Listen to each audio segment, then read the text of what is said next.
আসসালামু আলাইকুম।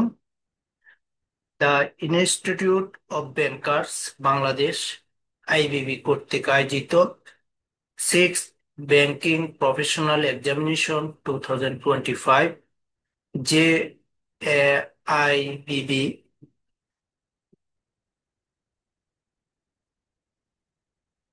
ল and practice of general banking এর একটি ম্যাথ আসছিল ম্যাথমেটিক্যাল পার্ট বিতে। সেই প্রবলেমটার আজকে আমরা সলভ ক্লাস করতে যাচ্ছি আর কি।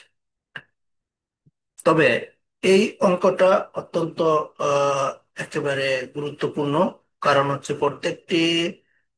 বর্তমানে প্রত্যেকটি ব্যাংকে যে সমস্যাগুলো দেখা যাচ্ছে বা বেশিরভাগ যে ব্যাংকগুলোতে সমস্যাগ্রস্ত সেই জায়গায় এই বাংলাদেশ ব্যাংকের নির্ধারিত বেসেল 3 অনুসারে কিছু রিকোয়ারমেন্ট ক্যাপিটালের ক্ষেত্রে এবং অন্যান্য রিকোয়ারমেন্ট গুলো বেসেলে যেভাবে বলা আছে সেইভাবে লিপিবদ্ধ করার কথা বলা আছে বা অনুসরণ করতে হবে বা রাখতে হবে। সেই বিষয়গুলোর নিরিখেই এই অঙ্কটা ওনারা ল অ্যান্ড প্র্যাকটিসে দিয়েছেন পরীক্ষায়। আজকে আমরা এই অঙ্কটা একটু প্রথমে পড়বো, পরে এটার সুন্দর একটা সমাধানের দিক পড়বো। অঙ্কটা কি বলা হচ্ছে? ABC Bank has following financial data as of 31st December 31st. ABC ব্যাংকের কিছু তথ্য দেওয়া আছে নিচে, যেটা ডিসেম্বরের 31 তারিখ করতে। এ জায়গায় হচ্ছে tyre 1 capital BDT 1500 crore, tyre 2 capital BDT 500 crore, deduction from capital BDT 200 crore, total risk weighted asset RWA BDT 18,000 crore। অর্থাৎ এই তথ্যগুলো ওনারা দিয়েছেন যে টায়ার 1 ক্যাপিটাল, টায়ার 2 ক্যাপিটাল এবং ডিডাকশন ক্যাপিটাল থেকে ডিডাকশন হবে কত, এবং টোটাল ওয়েটেড অ্যাসেট এই জায়গায় তথ্যগুলো দেওয়া আছে। আর আমাদের বের করতে কি বলছে? Calculate the capital adequacy ratio CAR of the bank. ব্যাংকের আমাদের গণনা বা বের করতে বলা হচ্ছে যে calculate the adequacy ratio CAR। Adequacy রেশিওটা কত, ক্যাপিটাল অ্যাডেকুয়েসি রেশিওটা এটা বের করতে বলতে হচ্ছে উপরে তথ্যগুলির ভিত্তিতে। Based on your calculation assess whether ABC Bank complies with minimum regulatory capital requirement, including the capital conversion buffer. Capital conversion buffer as per Bangladesh bank guideline. অর্থাৎ বেসেল 3 যে গাইডলাইনটা আছে সেটা বাংলাদেশ ব্যাংক গ্রহণ করছে, সেই গাইডলাইন অনুসারে ক্যাপিটাল কনভার্সন বাফারটা আমাদের নির্ণয় করতে হবে। ক্যাপিটাল অ্যাডেকুয়েসি রেশিওটাও আমাদের এই জায়গায় নির্ণয় করতে হবে উপরের তথ্যগুলোর ভিত্তিতে। আচ্ছা, প্রথমে অঙ্কটা সুন্দরভাবে উপস্থাপন করার জন্য কি কি ডেটা দেওয়া আছে সেই ডেটাগুলো আমরা একটা ছক আকারে এখানে দেখাইছি। যে আইটেমের মধ্যে কি কি আছে, টায়ার 1 ক্যাপিটাল কত, তারপর টায়ার 2 ডিডাকশন ফ্রম ক্যাপিটাল, আর টোটাল ওয়েটেড অ্যাসেট এর পরিমাণ RWA এটা দেওয়া আছে সবগুলো প্রো আকারে এই জায়গায় প্রকাশ করা হচ্ছে। তাহলে আমাদের প্রথমে বের করতে হবে টোটাল এলিজিবল ক্যাপিটাল কত। অর্থাৎ আমাদের যে ক্যাপিটালটা দেওয়া আছে আইটেম গুলো দুইটা, এই জায়গায় ক্যাপিটাল গুলো থেকে আবার যেহেতু ডিডাকশনের কথা ওনারা বলেছে, প্রশ্ন বলে দিয়েছেন, সেই ক্ষেত্রে টায়ার 1 ক্যাপিটাল এবং টায়ার 2 ক্যাপিটালের পূর্ণাঙ্গটাই ক্যাপিটাল হিসেবে গণ্য করা যাবে না। আমাদের কি করতে হবে? ডিডাকশন ফ্রম ক্যাপিটাল এই অংশটুকু বাদ দিয়ে নিতে হবে। এর জন্য প্রথমে ক্যালকুলেশন করতে হবে, ক্যালকুলেট টোটাল এলিজিবল ক্যাপিটাল, অর্থাৎ কত ক্যাপিটালের কোন অংশটুকু আমরা যোগ্য বা ব্যবহারযোগ্য ক্যাপিটাল হিসাবে গণ্য করব। সেক্ষেত্রে প্রথমে আমরা কি করব? টায়ার 1 ক্যাপিটাল এবং টায়ার 2 ক্যাপিটালের সাথে দুইটা যোগ করে আমরা ডিডাকশন অফ ক্যাপিটাল বাদ দিই। সেক্ষেত্রে আমাদের অ্যামাউন্ট হচ্ছে 1,005 crore, 500 crore, আর 500 crore, 2,000 crore। এই জায়গা থেকে আমরা 200 crore বাদ দিব, অর্থাৎ ডিডাকশনটা বাদ দিয়ে দিব। তাহলে আমাদের 1800 crore হচ্ছে ইলিজিবল ক্যাপিটাল। এই ক্যাপিটালটুকু আমাদের যোগ্য বা ব্যবহারযোগ্য বা প্রতিষ্ঠানের প্রকৃত ক্যাপিটাল হিসাবে গণ্য করা হবে। পরে আমাদের বের করতে হবে যে যে প্রশ্নটা চাইছে, ক্যাপিটাল অ্যাডেকুয়েসি রেশিও। ক্যাপিটাল অ্যাডেকুয়েসি রেশিওর সূত্র প্রথমে আমাদের জানতে হবে, তারপরে ওই সূত্র অনুসারে মান বসাইতে হবে। এখানে ক্যাপিটাল অ্যাডেকুয়েসির সূত্রটাই হচ্ছে, রেশিওর সূত্র হচ্ছে টোটাল এলিজিবল ক্যাপিটালকে আমরা টোটাল রিস্ক ওয়েটেড অ্যাসেট দ্বারা ভাগ করে গুণ করে দিব 100 বা 100 দ্বারা।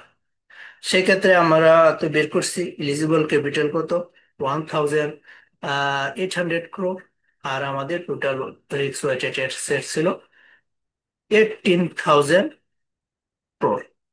তাহলে আমাদের আর 100 মান এটা সূত্রেরই।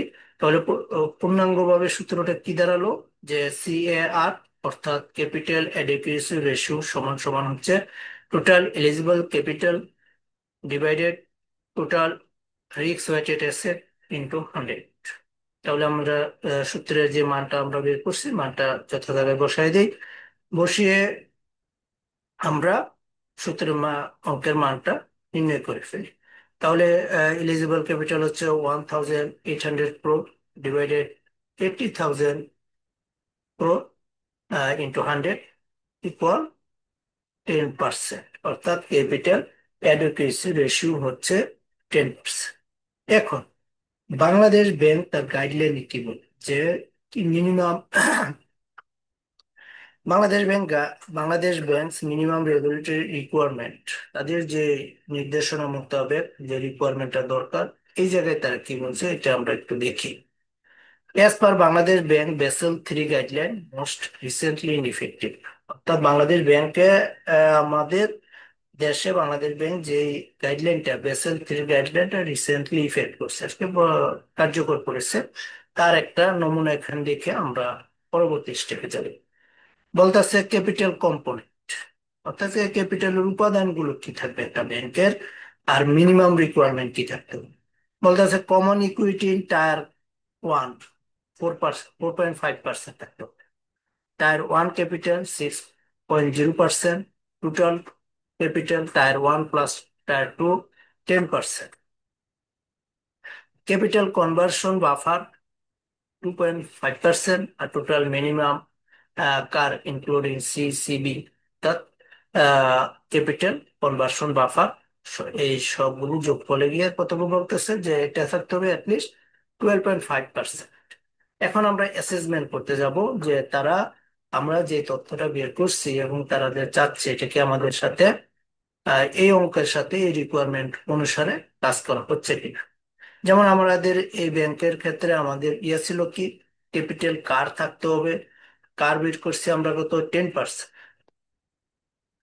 এই যে এই জায়গায় আমরা লিখেও দিচ্ছি যে ABC ব্যাংক ক্যালকুলেটেড কার 10%, রিকোয়ার কার ইনক্লুডিং CCB, যদি আমরা CCB ক্যাপিটাল কনভার্সন বাফারটাও অন্তর্ভুক্ত করি তাহলে কার পেয়ে যাবে, কার পাওয়ার কথা দুইটা যোগ করার পরে 12.5%।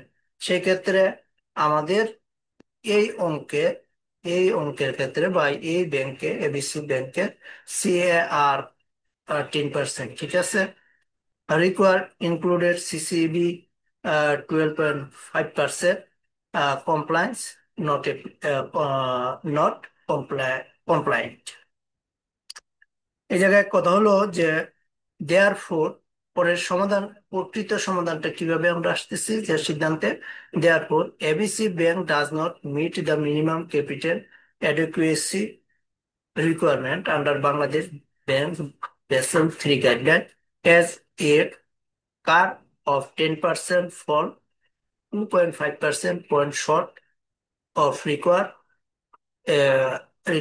12.5%, অর্থাৎ বাংলাদেশ ব্যাংকের যে বেসেল 3 গাইডলাইন অনুসারে 12.5% থাকা দরকার ছিল, এই জায়গায় CR-টা 2.5% কম আসছে।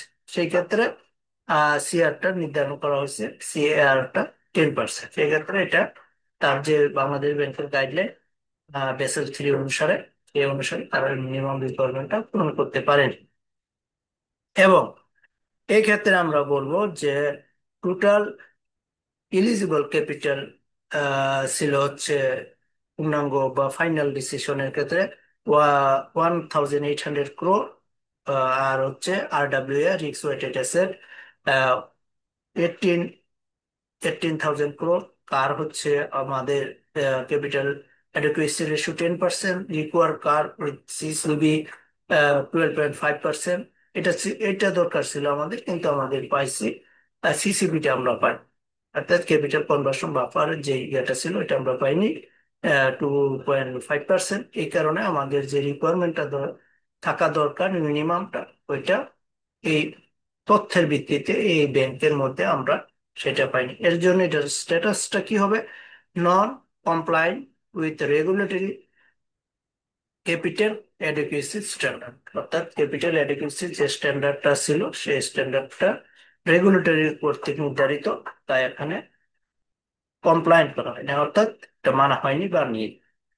এই এতটুকু যদি আমরা এই অঙ্কটা করে দিতে পারি, তাহলে আমাদের প্রকৃত অঙ্ক যা আসবে আমাদের 10 মার্ক থাকবে, পুরো মার্কটাই আমরা মারা দিয়ে দেবো। যদি 10 থাকে 10, 5 থাকে, যে মার্ক থাকবে এই মার্ক আপনারা পুরোটা পাবেন। অর্থাৎ এই অঙ্কটা খুবই সহজ।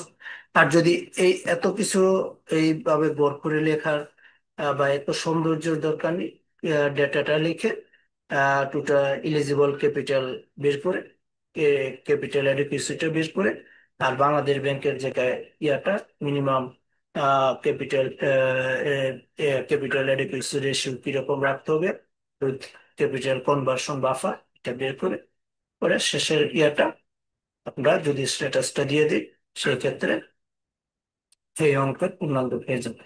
আর এটা এইভাবে সুন্দর করে প্রেজেন্টেশনের উপরে পূর্ণাঙ্গ মার্ক পাওয়ার নিশ্চয়তা পাওয়া যাবে। মানে প্রেজেন্টেশন যত সুন্দর হবে পরীক্ষার খাতায় তত আপনার মার্ক পাওয়ার সুবিধা। ধন্যবাদ। আজকে এ পর্যন্তই। সবাই ভালো থাকবেন। আসসালামু আলাইকুম।